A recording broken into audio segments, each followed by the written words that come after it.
അസ്സലാമു അലൈക്കും വറഹ്മത്തുള്ളാഹി വബറകാത്തു. നബി സല്ലല്ലാഹു അലൈഹി വസല്ലം തങ്ങൾ ഒരു പായയിൽ കിടക്കുന്നു. ഒരു പരുക്കൻ പായ, ഒരു മീസവുമില്ല. ലോകാനുഗ്രഹിയായ പ്രവാചകൻ സല്ലല്ലാഹു അലൈഹി വസല്ലം തങ്ങൾ അതിൽ കിടന്നുറങ്ങി. ഉറക്കം കഴിഞ്ഞ് എഴുന്നേറ്റു. ശരീരത്തിൽ പായയുടെ അടയാളം കണ്ടുനിന്ന സഹാബികൾക്ക് ദുഃഖം. ഈ പരുക്കൻ പായയിൽ കിടന്നുറങ്ങിയല്ലോ. സഹാബികൾ നബി സല്ലല്ലാഹു അലൈഹി വസല്ലം തങ്ങളോട് ഇങ്ങനെ ചോദിച്ചു, അങ്ങ് എന്തിനാണ് ഇങ്ങനെ വിഷമങ്ങൾ സഹിക്കുന്നത്? അങ്ങ് അനുവദിക്കുമെങ്കിൽ ഞങ്ങൾ നല്ല കിടക്ക തയ്യാറാക്കി തരാം. വേണ്ട വേണ്ട, നബി സല്ലല്ലാഹു അലൈഹി വസല്ലം തങ്ങൾ അവരെ തടഞ്ഞു. എന്നിട്ട് ഇങ്ങനെ കൂട്ടിച്ചേർത്തു, ദുനിയാവിലെ സുഖങ്ങൾ എനിക്കതിൽ താല്പര്യമില്ല. ഞാൻ ദുനിയാവിൽ ഒരു യാത്രക്കാരൻ. യാത്രക്കിടയിൽ മരത്തണലിൽ കുറച്ച് വിശ്രമിക്കും, പിന്നെ യാത്ര തുടരും. മരത്തണലിലെ വിശ്രമം മാത്രമാണ് ഈ ദുനിയാവിലെ താമസം. സ്വഹാബികൾക്ക് മറുപടിയില്ല. ഐഹിക ജീവിതത്തിന്റെ അവസ്ഥയാണ് ഈ പറഞ്ഞത്, ഒരു യാത്രക്കാരന്റെ അവസ്ഥ. ഒരിക്കൽ നബി സല്ലല്ലാഹു അലൈഹി വസല്ലം തങ്ങൾ തൻ്റെ അനുയായികളെ ഉപദേശിക്കുകയായിരുന്നു. അതിനിടയിൽ ഇങ്ങനെ പറഞ്ഞു, ഈ ലോകത്ത് നിങ്ങൾ ഒരു യാത്രക്കാരനെ പോലെ കഴിയുക, അല്ലെങ്കിൽ ഒരു വിദേശിയെ പോലെയാവുക. യാത്രക്കാരൻ അല്പസമയം മാത്രമേ ഒരിടത്ത് തങ്ങുകയുള്ളൂ. ഒരു രാത്രി തങ്ങിയേക്കാം. വീണ്ടും യാത്രയാണ്. വിദേശി വന്നാൽ കുറച്ചു നേരമോ ഏതാനും ദിവസങ്ങളോ താമസിക്കും, പിന്നെ തിരിച്ചു പോകും. പരലോകത്തേക്കുള്ള യാത്രക്കിടയിൽ അല്പനേരം വിശ്രമിക്കാനുള്ള ഒരു കേന്ദ്രം മാത്രമാണ് ഈ ലോകം, ഈ ദുനിയാവ്. ഇവിടെ ശാശ്വതമായി ജീവിക്കാൻ തീരുമാനിച്ചതുപോലെയാണ് ചിലരുടെ പെരുമാറ്റം. അവർ ദുനിയാവിനെ ഗാഢമായി സ്നേഹിക്കുന്നു.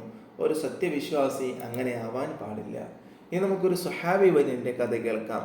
റസൂലുള്ളാഹി സ്വല്ലല്ലാഹു അലൈഹി വസല്ലം തങ്ങളോട് വളരെ അടുത്ത ബന്ധമുള്ള സ്വഹാബിയാണ്. നേരത്തെ അടിമയായിരുന്നു. യജമാനു വേണ്ടി പാടുപെട്ടു പണിയെടുത്തു, ഒരുപാട് കഷ്ടപ്പെട്ടു. ഒടുവിൽ നബി സല്ലല്ലാഹു അലൈഹി വസല്ലം തങ്ങളെ ആ അടിമയെ വിലക്കു വാങ്ങി മോചിപ്പിച്ചു.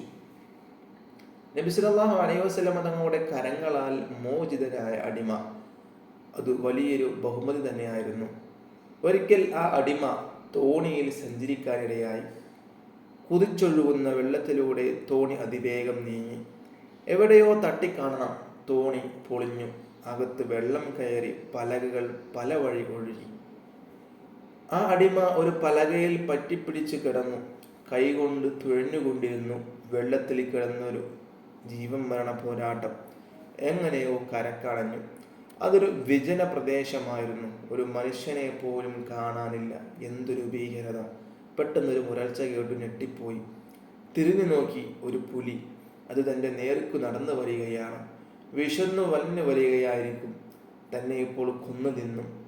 അടിമ ഭീതി നിറഞ്ഞ സ്വരത്തിൽ ഇങ്ങനെ വിളിച്ചു പറഞ്ഞു, ഞാൻ നബി സല്ലല്ലാഹു അലൈഹി വസല്ലം തങ്ങളാൽ മോചിക്കപ്പെട്ട അടിമയാണ് പുലിയെ. നബി സല്ലല്ലാഹു അലൈഹി വസല്ലം തങ്ങളുടെ പേര് കേട്ടപ്പോൾ പുലി നിന്നു. ക്രമേണ അതിൻ്റെ മട്ടുമാറി. അത് വളരെ അനുസരണ കാണിച്ചു. വാലു താഴ്ത്തി അടുത്തു വന്നു നിന്നു. കൽപ്പന അനുസരിക്കാൻ നിൽക്കുന്ന അടിമയെ പോലെ. പിന്നെ എന്തോ ശബ്ദം പുറപ്പെടുവിച്ചുകൊണ്ട് നടന്നു. സ്വഹാബി വര്യൻ പുലിയുടെ പിന്നാലെ നടന്നു.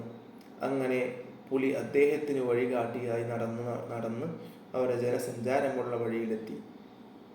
ആ സ്വഹാബി വര്യൻ പുലിയെ നോക്കി. ഒരു സൽക്കർമ്മം ചെയ്ത സന്തോഷമായിരുന്നു അതിന്. ആ കണ്ണുകൾ സന്തോഷം കൊണ്ട് നനഞ്ഞു. സ്വഹാബി വര്യന്റെ നയനങ്ങളും നിറഞ്ഞൊഴുകി. പുലി തിരിഞ്ഞു നടന്നു. സ്വഹാബി വര്യൻ ആ പോക്ക് നോക്കി നിന്നു.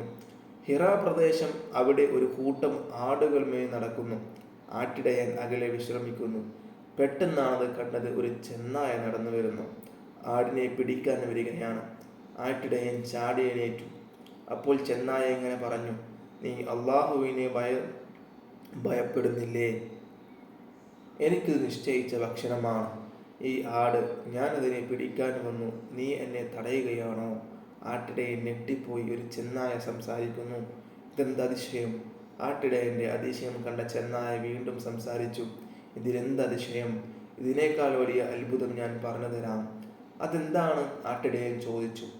കുന്നുകൾക്ക് നടുവിലുള്ള പട്ടണത്തിൽ വെച്ച് പുണ്യപ്രവാചകൻ സ്വല്ലല്ലാഹു അലൈഹി വസല്ലം തങ്ങൾ പൂർവകാല സമുദായങ്ങളുടെ ചരിത്രം ജനങ്ങൾക്ക് പറഞ്ഞു കൊടുക്കുന്നു. എന്തൊരതിശയം! എഴുത്തും വായനയും അറിയാത്ത പ്രവാചകൻ സ്വല്ലല്ലാഹു അലൈഹി വസല്ലം തങ്ങൾ സഹസ്രാബ്ദങ്ങൾക്ക് മുമ്പ് ജീവിച്ച സമുദായങ്ങളുടെ ചരിത്രം വിവരിക്കുന്നു. എന്നിട്ടും ആ ജനത വിശ്വസിക്കുന്നില്ല. അതല്ലേ ഇതിനേക്കാൾ വലിയ അത്ഭുതം! ആട്ടിടയൻ അമ്പരന്ന് പോയി. ചെന്നായ പറഞ്ഞത് സത്യമാണോ എന്നറിയണം. ആട്ടിടയൻ നിശ്ചയിച്ചു. അടുത്ത ദിവസം തന്നെ മദീനയിലേക്ക് പുറപ്പെട്ടു. നബി സല്ലല്ലാഹു അലൈഹി വസല്ലം തങ്ങളെ കണ്ടു. ചെന്നായയുടെ കഥ പറഞ്ഞു. കഥ കേട്ട് കഴിഞ്ഞപ്പോൾ നബി സല്ലല്ലാഹു അലൈഹി വസല്ലം തങ്ങൾ പറഞ്ഞു, കാട്ടുമൃഗങ്ങൾ മനുഷ്യരോട് സംസാരിക്കും. ലോക അവസാനം വരുമ്പോൾ കാട്ടുമൃഗങ്ങൾ സംസാരിക്കും. അന്ന് മനുഷ്യൻ കാലിൽ ധരിച്ച ചെരുപ്പിൻ്റെ വാറും സംസാരിക്കും. ചാട്ടവാറിൻ്റെ അറ്റവും സംസാരിക്കും. ലോകാവസാനത്തിൻ്റെ ലക്ഷണമാണ് അവയെല്ലാം. ആട്ടിടയൻ പ്രവാചക സന്നിധിയിൽ വെച്ച് പലതും കേട്ട് പഠിച്ചു. അല്ലാഹു സുബ്ഹാനഹു വ തആല പ്രവാചക ജീവിതം കണ്ട് അതുപോലെ പ്രവാചകൻ സഞ്ചരിച്ച വഴിയിലൂടെ സഞ്ചരിക്കാൻ നമുക്ക് ഏവർക്കും തൗഫീഖ് നൽകട്ടെ. ഇൻഷാ അല്ലാഹ്. അസ്സലാമു അലൈക്കും വറഹ്മത്തുള്ളാഹി വബറകാതുഹു.